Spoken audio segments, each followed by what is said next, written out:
तो यार आज का वीडियो हमारा पूरा कॉलेज के ऊपर होने वाला है कि कॉलेज के बच्चे कैसे टॉप कर सकते हैं, अच्छा नंबर गेन कर सकते हैं, अचीव कर सकते हैं और बेस्ट स्टूडेंट भी बन सकते हैं। तो उसके लिए मैं ऐसा वीडियो लाता ही रहता हूँ। उससे पहले मैं एक और वीडियो बनाया था कि आपको फिज़िक्स में कितना पढ़ना चाहिए, तो उससे आप देख ले ताकि उसका ही फार्मूला कुछ इसमें भी पुट करूँगा ताकि आप लोगों को इसमें कुछ समझ में आ जाए। क्योंकि उस वीडियो में आपको बताया था कि आपको कितना पढ़ना चाहिए और क्या क्या पढ़ना चाहिए, लेकिन इसमें आपको बताऊंगा मैं कि इसमें क्या पढ़ेंगे। सेम उसमें रहेगा, बस इसमें ये होगा कि आपको इसमें कुछ बोनस चैप्टर जोड़ूंगा ताकि आप लोग को समझ में आ जाएगा। लेकिन उसमें केवल एक ही सब्जेक्ट के बारे में बताया था, लेकिन इसमें आप लोगों को पूरे सब्जेक्ट के बारे में बताऊंगा ताकि पूरे सब्जेक्ट में अच्छा मार्क ला सको। तो चलो यार वीडियो स्टार्ट करते हैं।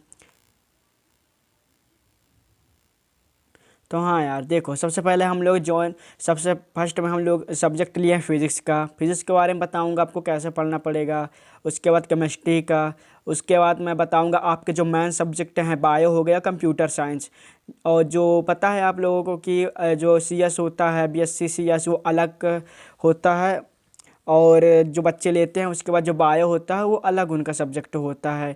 तो मैं तो ऐसे सी एस का हूँ, कंप्यूटर साइंस का, तो मैं अपना मेन सब्जेक्ट के हिसाब से बताऊँगा। लेकिन आपको इतना नॉलेज है कि आप लोगों को बायो के भी बारे में बता दूँगा, ठीक है ना। तो सबसे पहले और एक सब्जेक्ट होता है हमारा फंडामेंटल, ठीक है ना। तो सबसे पहले हम बात करते हैं फंडामेंटल के बारे में, क्योंकि ये बहुत ज़्यादा इम्पोर्टेंट है आपके लिए। तो चलिए अब बात करते हैं फंडामेंटल की, ठीक। तो फंडामेंटल में आपका पहला सब्जेक्ट आता है क्या, हिंदी आता है। उसके बाद फिर आता है इंग्लिश। उसके बाद फिर आता है आपका इंटरप्रेन्योरशिप, ठीक है ना।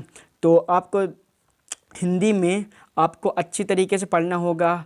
हिंदी में आप लोगों को मान के चलो आप लोगों को पूरा पूरा ही पढ़ना पड़ेगा, तभी आप लोगों को अच्छे नंबर आएंगे। जैसा आपके 12वीं 11वीं जो 12वीं और 10वीं जो आप लोगों का बोर्ड होता है ना, उसमें आप लोगों का जो हिंदी और इंग्लिश बोनस पॉइंट होता है ना, तो इसी तरह इसमें 3 सब्जेक्ट हैं। इसमें एक आपदा प्रबंधन है जो इंटरप्रेन्योरशिप के नाम से है, इंग्लिश में बोलते हैं, लेकिन इसमें आपदा प्रबंधन है जिसमें भूकंप के बारे। तो चलिए आपको बता देता हूँ कि आप लोगों को हिंदी अच्छे तरीके से पढ़ना होगा। और ये नहीं कि आप लोगों को 3 आप लोगों को पूरे पूरे सब्जेक्ट ही पढ़ना होगा। उसके लिए आपको जो मैं बुक बताया हूँ परीक्षा सार, आपको मार्केट में 25 से 50 रुपये के आसपास ये बुक मिल जाएगा।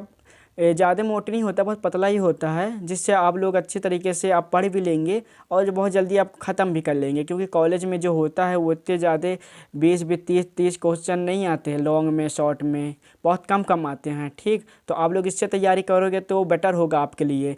उसके बाद फिर मैं आपको बताता हूँ उसके आगे और फिज़िक्स के बारे में, ठीक है ना। तो फिज़िक्स में आप लोगों को जो वीडियो जो मेरा फर्स्ट है जो देखे होंगे फिज़िक्स के बारे में जो बताया हूँ, तो इसका डिस्क्रिप्शन या फिर आपको वो क्लिक में दे दूंगा, तो आप वहाँ से टच करके देख सकते हैं, थोड़ा समझ सकते हैं उसमें भी कि आपको कैसे पढ़ना होगा। इसमें आपको केवल बताऊँगा कि आपको कितना पढ़ना होगा और इसमें केवल बोनस चैप्टर ही बताऊँगा। तो चलिए, इसमें हमारा जो फिज़िक्स में देखे थे, हमारा फर्स्ट पेपर और सेकंड पेपर होता है, ठीक। उसके बाद फिर हमारा इसमें हमको पढ़ना क्या क्या है ताकि हम लोग अच्छे क्वेश्चन को कर सकें, अच्छे नंबर अचीव कर सकें।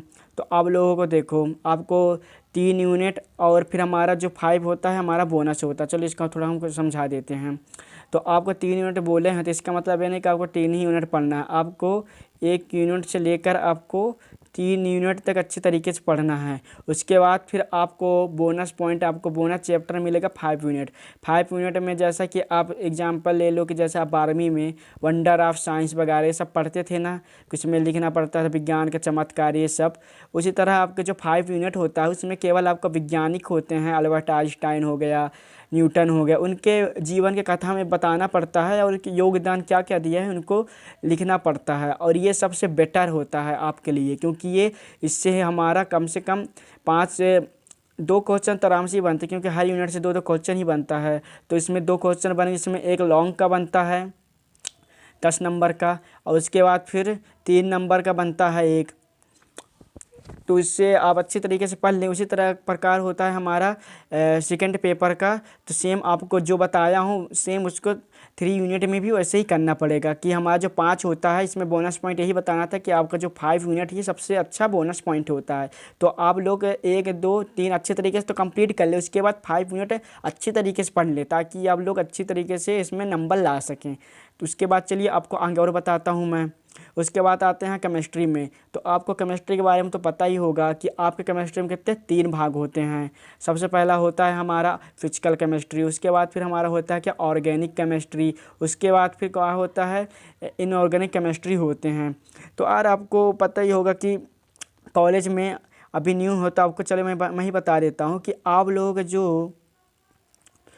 जो फिजिकल केमिस्ट्री है, इन तीनों भी सब्जेक्ट हैं, इन तीनों सब्जेक्ट को जोड़कर आपका ना पूरा मार्क बनता है। आपको मान के चलिए इसमें 20-20 का होगा, ये 20-20 का आपका पेपर होगा।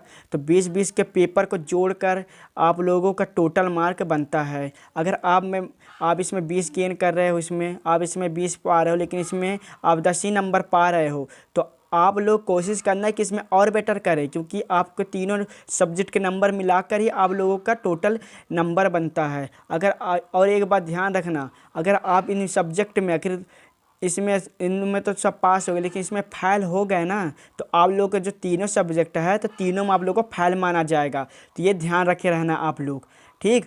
इसीलिए लेकिन तो इसमें जब 3 सब्जेक्ट है तो आपको ज़्यादा इसमें तो पढ़ना नहीं पड़ेगा। आप लोग को जितना बता रहे हैं कि आपको कितना पढ़ना पड़ेगा अच्छा नंबर ला सकते हो, तो आप लोगों को इसमें 3-3 यूनिट अच्छी तरीके से कंप्लीट कर लेना, ठीक। 3-3 यूनिट आप लोग अच्छे तरीके से कंप्लीट ही कर लेना, ताकि आप लोगों का कोई क्वेश्चन छूटे ना। वैसे तो आप लोगों का केवल 2 यूनिट पढ़ने से ही हो जाएगा, लेकिन मैं आप लोगों को इतना सजेस्ट तो नहीं करूँगा। आप लोग यही करूँगा कि आप लोग 3-3 पढ़ लो, लेकिन आप उससे भी ज़्यादा पढ़ सकते हो, ठीक। अगर आपको लगे कि 3 यूनिट मेरे लिए कम है तो आप लोग 4-4 बढ़ा सकते हैं, उससे ज़्यादा आप लोग मत पढ़ना, क्योंकि उतने पढ़ लेने से फिर आपके पास टाइम भी नहीं रहेगा। तो आप लोगों को बात समझ में आ गई ना कि केमिस्ट्री में आपको कैसे करना है।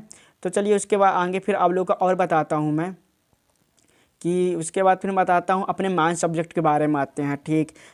सबसे इम्पोर्टेंट हमारा होता है मेन सब्जेक्ट, जो कि हम लोग अच्छी तरीके से समझ में ही आता है, क्योंकि हम लोग 12वीं 11वीं जो सब्जेक्ट लिए होते हैं बायो, तो बायो के बाद फिर आप लोगों को जो कंप्यूटर में जो नॉलेज होता है तो अपना कंप्यूटर का बैकग्राउंड लेता है कॉलेज के लाइफ में। और उसके बाद जो बायो है तो बायो लेता है। तो बायो में आप लोगों को तो पता होगा कि उसमें 2 सब्जेक्ट होते हैं, एक जियोलॉजी होता है और एक क्या होता है बॉटनी होता है।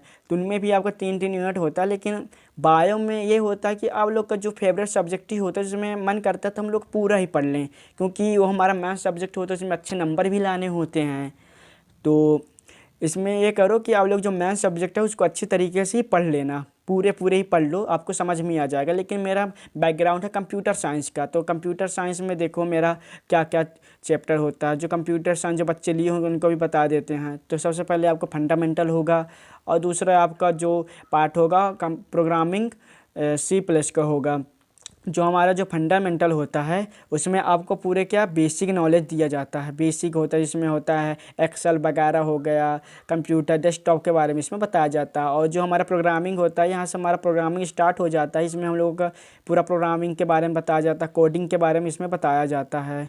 तो इस यूट्यूब में मैं कोडिंग वगैरह ये सब लाने वाला हूँ, लेकिन आप लोगों को सबसे पहले जो जो इम्पोर्टेंट चीज़ें हैं वो आप लोगों को बता दूँ सबसे पहले, ताकि आप लोग अच्छी तरीके से समझ लूँ, ठीक है ना।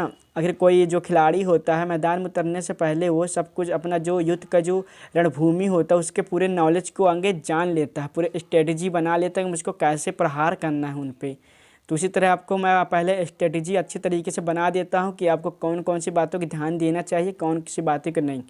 तो आई होप कि आप लोग इस वीडियो में समझ में आ ही गया होगा। तो देखो आप लोगों को इसमें फुल पढ़ना पड़ेगा, ये नहीं कि आप लोग एक ही पढ़ो। आप लोगों को पूरा क्या करना होगा, फुल यूनिट पढ़ना पड़ेगा, या फिर सजेशन में ले सकते हैं कि आप लोगों को यहाँ पर 4 यूनिट ही पढ़ लो, तो 4 यूनिट में ही आपका काम हो जाएगा, ठीक।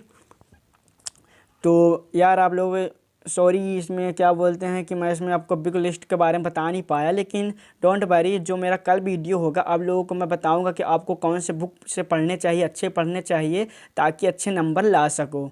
तो आई होप कि इस वीडियो से आप लोग काफ़ी ज़्यादा सीख ही गए होंगे, समझ ही गए होंगे कि कैसे हमको पढ़ना है। और पूरे गारंटी देता हूँ कि आप जो बताया कि फॉलो कर लिए तो इसमें टॉप करने से कोई रोक नहीं सकता।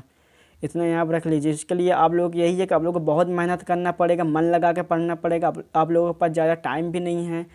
आप लोगों का अप्रैल या फिर मई में एग्ज़ाम होने लगते हैं, तो आप लोग कम से कम 4 या 3 महीने ही बचे हैं, तो आप लोग अभी से अच्छे तरीके से पढ़ना स्टार्ट कर दीजिए।